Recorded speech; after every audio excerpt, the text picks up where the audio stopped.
In the more recent Star Wars history, The Last Jedi, for all its controversy that it had stirred up among its fans, it was not the only Star Wars related product that wasn't received well by the series fanbase. Released on November 17th of 2017, Star Wars Battlefront II was also met with a less than enthusiastic response from its intended audience. The game itself received mixed reviews upon release, however, that was only the beginning of its problems. In this video, we will cover a brief history of Star Wars and Star Wars video games, including the previous Battlefront series, the run-up to the game's release, a look at what is known as the lootbox controversy, the game's progression system mechanics and how they are tied to microtransactions and loot boxes, the legal ramifications over this system, the post-release fallout, and what it means for future Star Wars related as well as other video game releases. Star Wars has had an extensive history in the video game world, stretching all the way back to 1982 and the Atari 2600. Parker Brothers was the first company to release a Star Wars related video game, with a game based on the second movie, The Empire Strikes Back. While the game was well received by gamers at the time, it was not without its critics. Science fiction writer Harlan Ellison, writer of the much-lauded episode of Star Trek, City on the Edge of Forever, called the game a, quote, shamelessly exploitative little toy. Through the years, the Star Wars series has enjoyed releases in both the arcade forum and on home consoles. In 2004, LucasArts, the video game division of Lucasfilm, and at the time what was a little-known company called Pandemic Studios, released a game on the PlayStation 2, Xbox, GameCube, and Windows called Star Wars Battlefront. The game received mixed reviews, but became a fan favorite for finally realizing the dream that Star Wars fans had wanted in a video game, the ability to relive large-scale battles of the films in video game form. The game went on to sell 3.6 million copies in the US. A second game, Star Wars Battlefront II, was released a year later. The game introduced to the Star Wars lore the 501st Legion, a name that has been adopted by the noted group of Star Wars cosplayers. The game was very well received, selling over 6 million copies, and still serves as the benchmark for other Star Wars games to be measured against. On October 11, 2007, it was announced that VG Holding, the parent company of BioWare and Pandemic Studios, were to be sold to Electronic Arts, with the deal, pending FTC approval, being finalized in January of 2008. A third Star Wars Battlefront game was announced to be in development. However, a year later, Pandemic Studios' offices in Brisbane, Australia and Los Angeles, California were to be shuttered by Electronic Arts. 228 employees were to be laid off, and its assets to be sold at auction. While other studios such as Nordic would purchase the rights to other Pandemic Studios titles such as Destroy All Humans, the rights to future Star Wars games would remain with Lucasfilm and their in-house game development arm, LucasArts. In 2012, when Lucasfilm was acquired by the Walt Disney Company, it was announced that LucasArts would be closed, and Disney would license new game titles to Electronic Arts. It would fall to EA subsidiaries BioWare, Visceral Games, and Swedish developers DICE, most well known for their Battlefield series, to develop new Star Wars related video games. The first of which would be a rebooted version of Battlefront by DICE, and released just in time to tie in to the latest film in the series, The Force Awakens. The game was released on November 17, 2015. Though receiving a mixed reception mostly due to the game's lack of content, the game sold very well, moving 12 million copies, just short of its projected sales of 13 million copies. Though the game's reviews were mixed, many of them cited that while overall not being bad, the common sentiment from many was that the next game would have to do better. There was, however, one redeeming feature that the original game did not include, and that was microtransactions. A sequel was to be released 2 years later to coincide with the release of the latest film in the series, Episode 8, The Last Jedi. But much like Imperial walkers descending on Hoth, there was trouble brewing just over the horizon. On April 17, 2017, it was announced at the Star Wars Celebration in Orlando that EA and DICE would be releasing a sequel to Star Wars Battlefront titled Star Wars Battlefront II on November 17, 2017. Those who pre-ordered the Deluxe Trooper edition of the game would receive early access on November 14th. An early beta was announced to take place on October 4th through October 11th. While many games are released with what is commonly referred to as DLC, or downloadable content, where additional things like characters, weapons, costumes, playable levels, and etc., it is often done so after the game's release. One of the main drawbacks to this system, especially in a multiplayer game, is that it can cause a split in the player base, between players who opt to pay for additional DLC and those who do not. This splitting of the player base can and often results in player pools being smaller in some online game modes where additional DLC is required. A practice many game developers now employ is to include what is known as a Season Pass. whereby the player pays for add-on DLC upfront and it is delivered and downloaded at a later date. The previous Battlefront game had DLC expansions, as well as a Season Pass.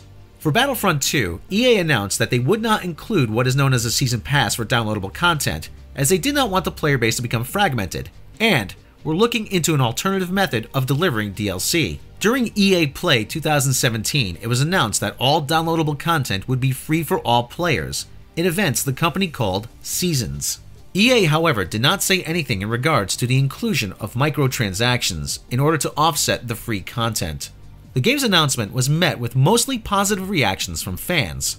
The inclusion of all three cinematic eras, a single-player campaign, and improved gameplay over the first game were all welcome additions to the series.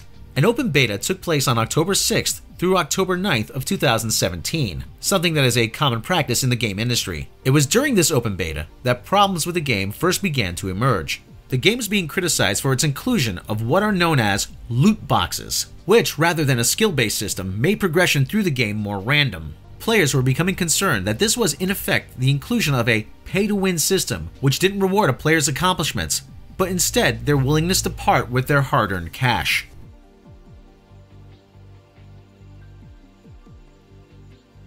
Before we go any further, we'd like to take a few moments to explain for those who are unfamiliar with them exactly what loot boxes are and how they affect a game and a player's experience of said game.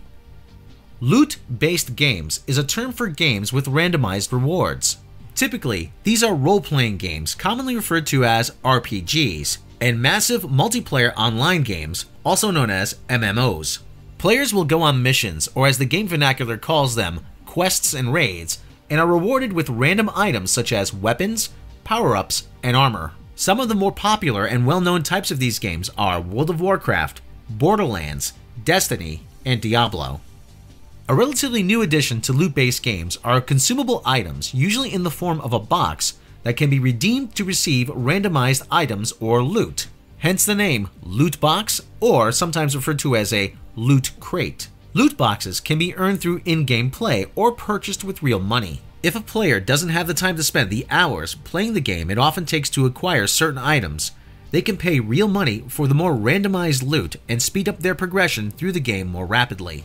So how are loot boxes controversial? Loot boxes in and of themselves are fairly neutral, and can often be a means of randomizing rewards for playing the game. This is especially so when they are tied to cosmetic items such as player skins, emotes, and poses, things that have little to no bearing on actual gameplay. Where things start to become sticky is when developers and publishers decide to implement a progression system where players can pay real money for gameplay advantages. This is a practice that's often referred to as being pay to win. These systems by design will often favor payers over players. By allowing players to purchase weapons and items that have a tangible effect on gameplay, it creates an unfair advantage for certain players and an uneven experience for others. Those who opt not to purchase loot are leaving their progress through the game seemingly to chance. This is especially unpopular in multiplayer games.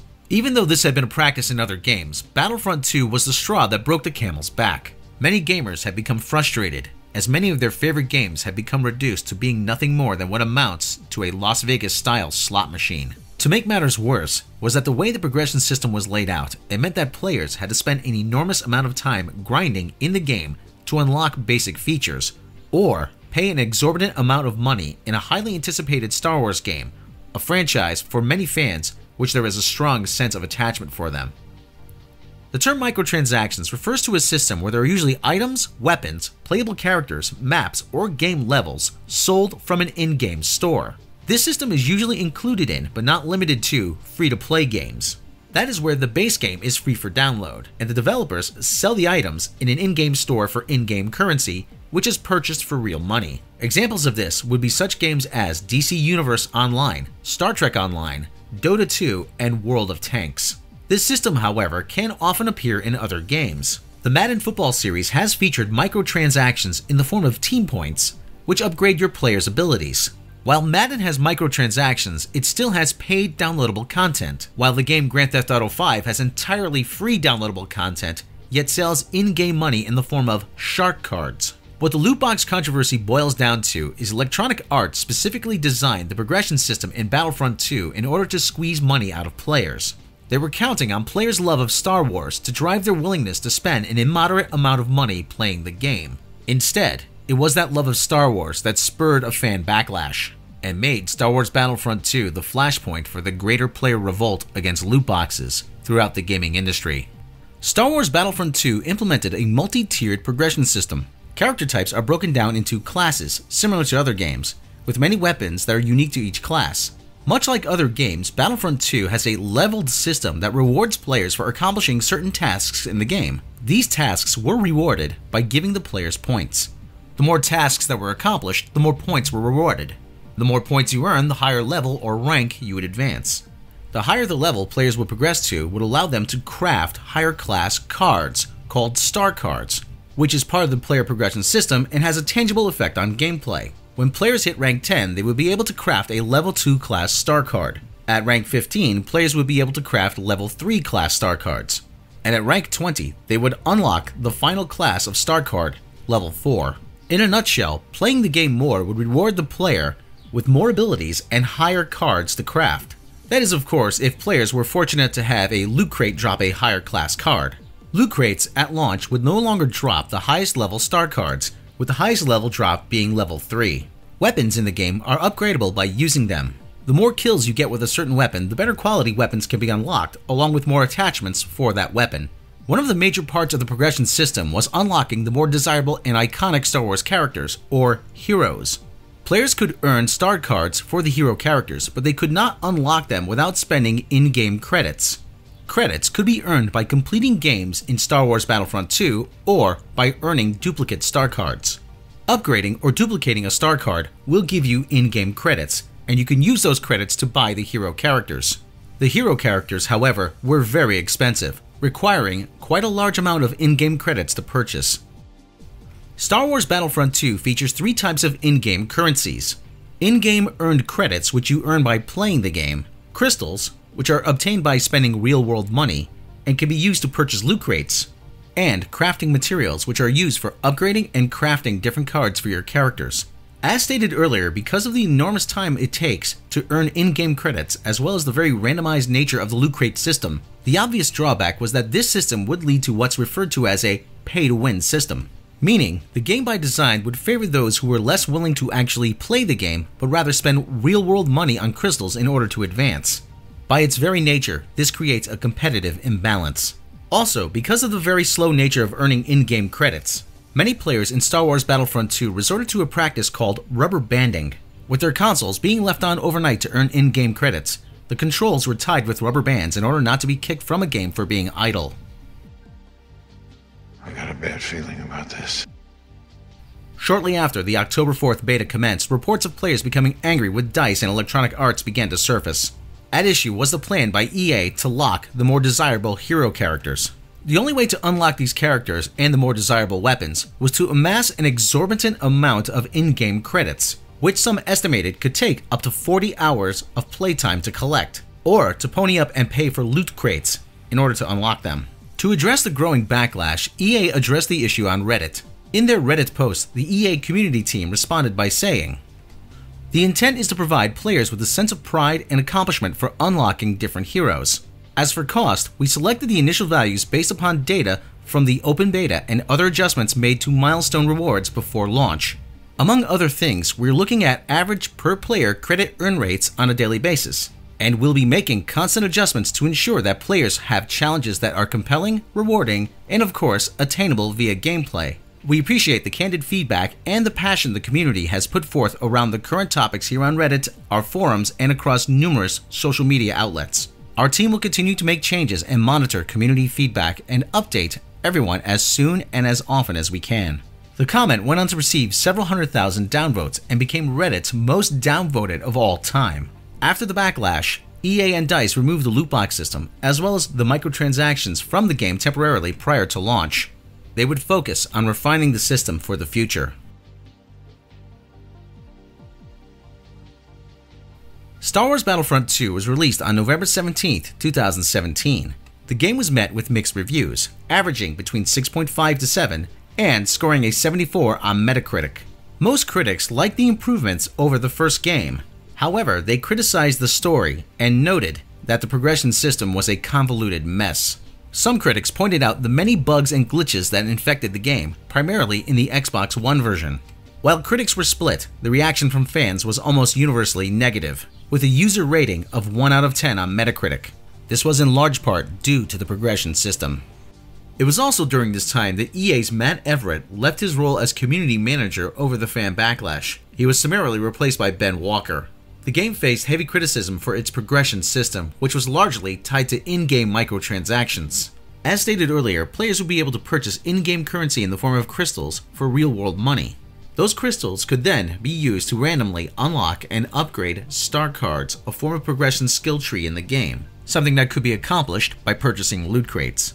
The main criticism of which is that crystals are akin to casino tokens and are allegedly designed to make the players lose track of how much they spend. The game also received criticism for the high amount of credits, another form of in-game currency, needed to unlock hero or villain characters to play in the game, something which could take hundreds of hours of gameplay to accrue. The fallout from these events did not go unnoticed. The news of the EA microtransaction scandal was significant enough to attract the attention from such news outlets as CNN and the Wall Street Journal. Disney and Lucasfilm have, at least to some extent, publicly sided with gamers.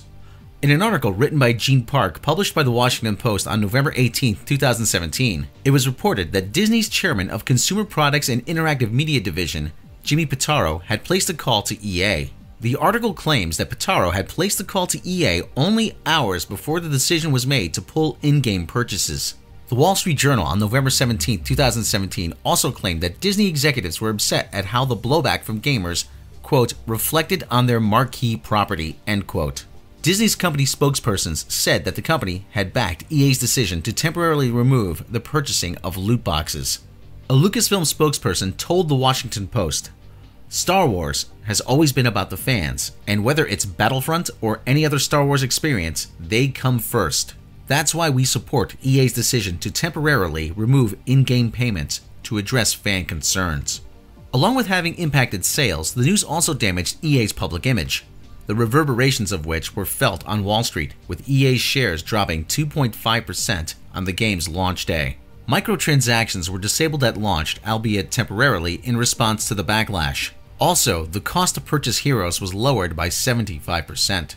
On March 16, 2018, DICE announced that microtransactions would be returning in April, however they would only be used to purchase cosmetic items. The progression system was also redesigned and reintroduced on March 21, 2018. The system would now be linear. Players would now be rewarded after leveling up with a skill point, which can be used to unlock or upgrade a star card. After each round of gameplay, players would see the game track their progress on a progression bar for their class. The cost of upgrading or unlocking star cards across the game would be 1 skill point. Crafting points would be allowed to be cashed in for skill points at a rate of 40 crafting points for 1 skill point. Even with these changes, Star Wars Battlefront II and EA would still not be completely in the clear.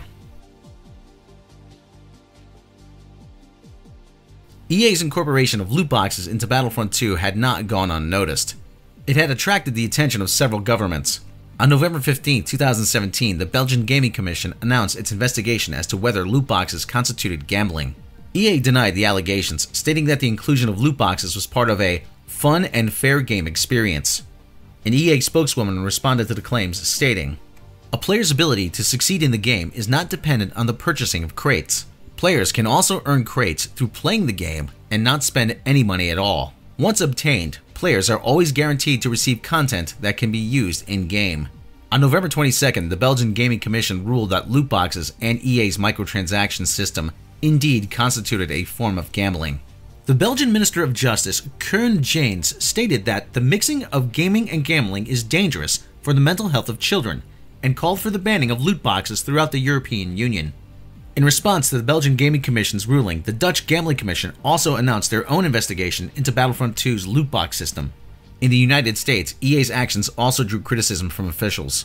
In a video statement, Hawaii State Representative Chris Lee described Battlefront II as a Star Wars-themed online casino designed to lure kids into spending money. It's a trap. Lee announced plans to introduce legislation to ban such practices in his state. Hawaiian State Representative Sean Quinlan likened online gambling in the game to encouraging children to smoke. In addition, gambling regulators in South Korea, Singapore, Australia, and the United Kingdom have also expressed disapproval of EA's lootbox system into their gaming products, including Battlefront 2. As we went to press with this story, DICE announced that their upcoming game Battlefield 5, also published by EA, would not contain loot boxes. The game would instead have paid cosmetics. A tweet from the official Battlefield Twitter account read, "No loot boxes, no premium pass, all players have access to the same maps and modes in Battlefield 5. Keep your squad together no matter the front." This was in stark contrast to Battlefield 1, a game which contained a variation on loot boxes known as Battle Packs. Rumors have also begun to surface that Lucasfilm may be unhappy with EA. The site Cinelinx suggests that Lucasfilm has been shopping the license to Ubisoft and Activision. On April 3, 2018, news also broke that developer Monolith was removing their loot box system from the game Shadow of War, published by Warner Bros. Interactive. It would appear that an industry that was seemingly embracing a games-as-service philosophy as little as 1 year ago has now been forced to reevaluate its business model for the future. The fan backlash over Star Wars Battlefront II is only part of a larger disenchantment with the Star Wars brand. With toys sitting unsold on shelves, and audiences split on The Last Jedi, and an opening weekend box office for Solo, a Star Wars story coming in much lower than was first projected, it would seem that the Star Wars brand may have had much of its luster worn off of it. And with Disney's sister studio, Marvel Studios, now eclipsing the once venerable film series, it may be a while before audiences can once again look forward to journeying to a galaxy far, far away. Let us know what you think in the comments below.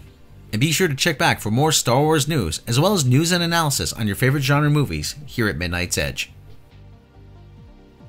If you like this video, then please click the subscribe button. And don't forget to click the bell icon to be notified for all the latest uploaded content. Due to recent changes to YouTube's monetization policies, we'd also like to ask you to please consider supporting Midnight's Edge and its sister channel Midnight's Edge After Dark through Patreon. As thanks for their support, patrons will receive early notifications of mini-documentaries, special behind-the-scenes making of the Edge videos, bloopers, outtakes, lost episodes, and more. You can support the channel for as little as $1 a month. Be sure to check back for news and analysis on the corporate politics behind your favorite genre movies, as well as updates and discussion here at Midnight's Edge.